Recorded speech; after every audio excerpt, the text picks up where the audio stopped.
While I'm out here tonight, I decided to start working on disconnecting this pump, and the best way to do that is to undo the wiring. So I'm going to take this apart momentarily and pull the wiring out down through the bottom.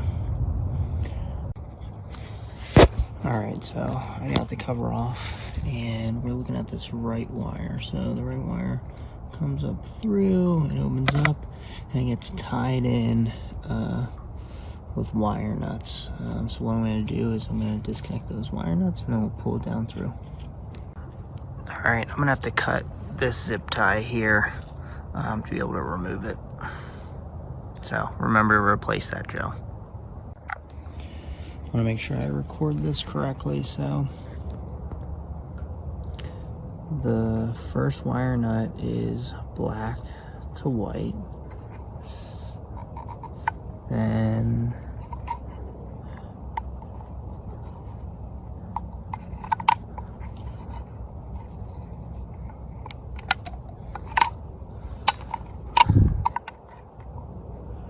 okay, well, disconnect that one.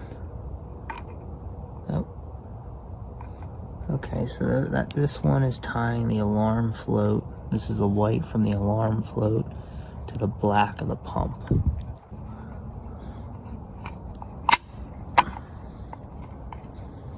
You can see the little bit of copper corrosion in there.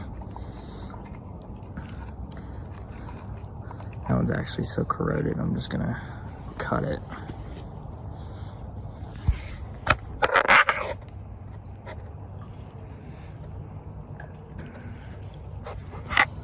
That's the white power to the white to power, white to the pump. And I'm cutting the pump side. Okay, I'll do that. Perfect. Get that out of the way.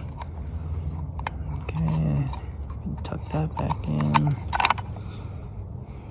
Put these wire nuts back in there.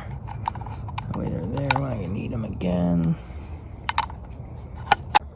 And just like that, it came right out. So all I have to do now is feed it through these remaining zip ties, reinstall the cover, which I'll do first, and then after reseating this, and then I'll just pull it through, and then I'll figure out a way to disconnect it at the bottom there. To get the rest of this off faster, I just have to remove these two zip ties. One, the top zip tie here, that is connected to the float switch for the pump. Alright, so I got those last zip ties off. Now I gotta figure out how to rotate this thing off. I'm sure this isn't the correct way, but I literally just held this between both feet and just start rotating it, and it's coming off. Make sure you guys can see this here. Literally all I'm doing. Alright, check it out. We got it off. And you can see that classic green hydromatic paint.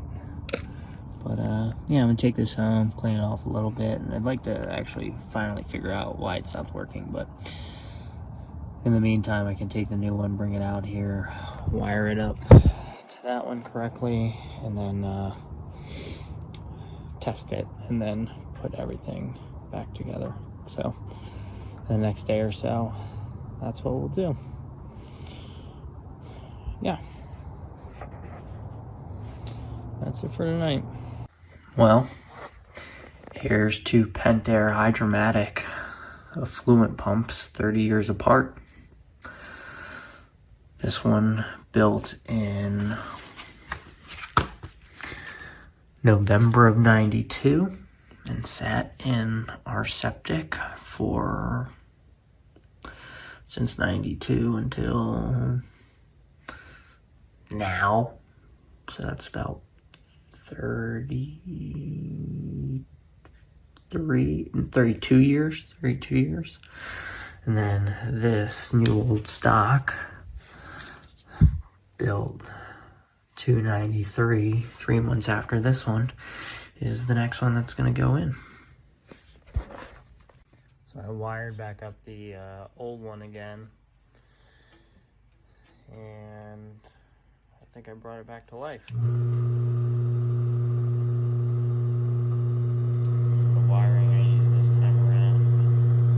I checked that to make sure that's the same type of same wiring I used when I tested the first time. But yeah, it's back to life 30 years later. We're back again, and today I'm going to finish installing this septic riser. But before I finish that, when I was cleaning out the old riser, some of the concrete pieces fell down into the tank. After watching a bunch of videos, I don't really care about removing that stuff from the tank as much as I do is like pushing it away from where the new pump will sit. So what I'm going to do is I'm just going to use this nifty snow shovel, get it down in there, scrape the stuff away from where the any debris away from where the new effluent pump will sit down in there. That way nothing gets sucked up and pushed into the sand mound that's over this direction. So all right, now I'm gonna attach the new effluent pump.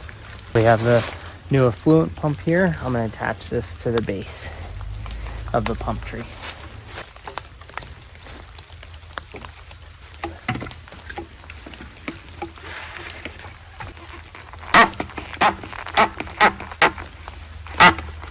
Alright, now that that's done, we're going to wire it up and I'm going to adjust the height of some of the floats here. One thing I learned talking to septic professionals is that you really don't want the float sitting down here. You'd prefer to have it a few inches above the pump. Reason being is if you leave it down here, the pump's going to keep pumping all the way down to this spot, and a lot of heat can be generated by this. You'd rather keep some of the liquid in the tank above it so that it can effectively cool the unit as it's running. So I'm going to move this primary float probably right up around here after I clean some of this debris off.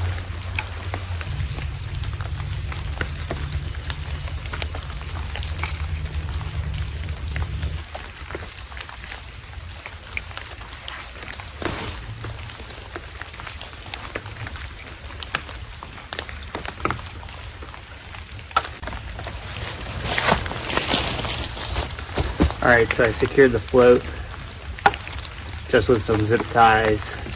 A lot of people say don't use zip ties, use like a worm gear clamp. I understand that. If the zip ties fail, I'll keep checking on it and we'll switch those out. But these other zip ties that were on there lasted for 30 years. Actually a little more than 30 years, more than about 32, 33 years. But now I'm going to cut the end off of this, run it up through, and rewire it back to the pump, or to the pump float here.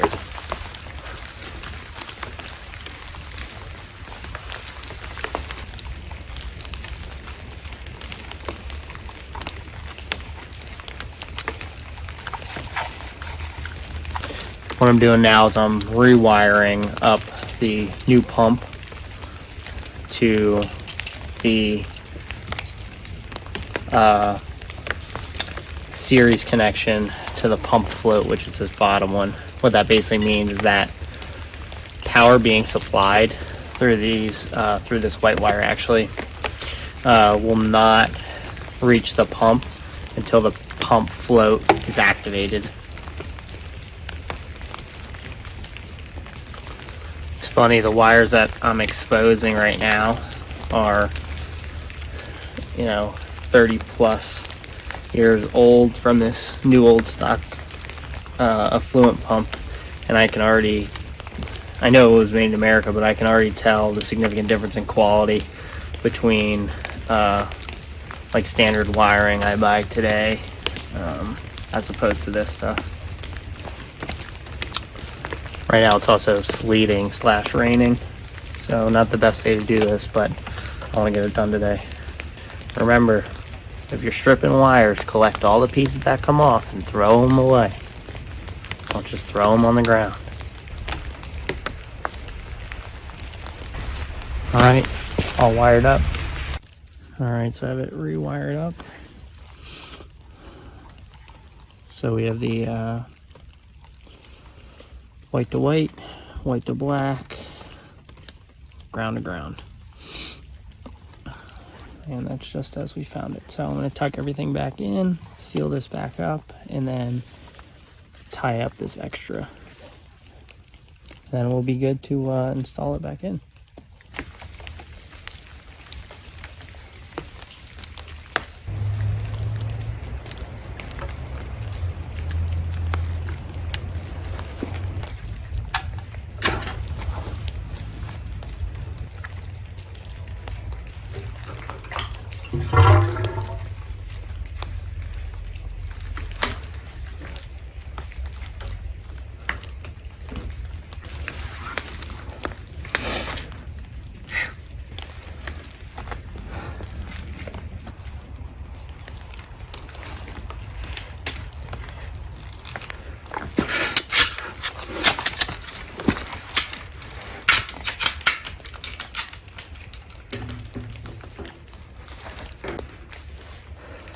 It's all installed. One thing to point out is that you can see the floats on the float tree are floating freely. Both the alarm float, this is the alarm float on the left, this black one, and the grayer one, that's the pump float. So the pump float is all the way in the up position, and that would turn on the pump. And then the alarm float is probably wouldn't turn on in this position, but basically if the water level went probably to that white pipe height, it would flip that all the way up, which would then trigger the alarm, which I'll talk about in a future video. But it's important that they're freely floating and the wires are up out of the way.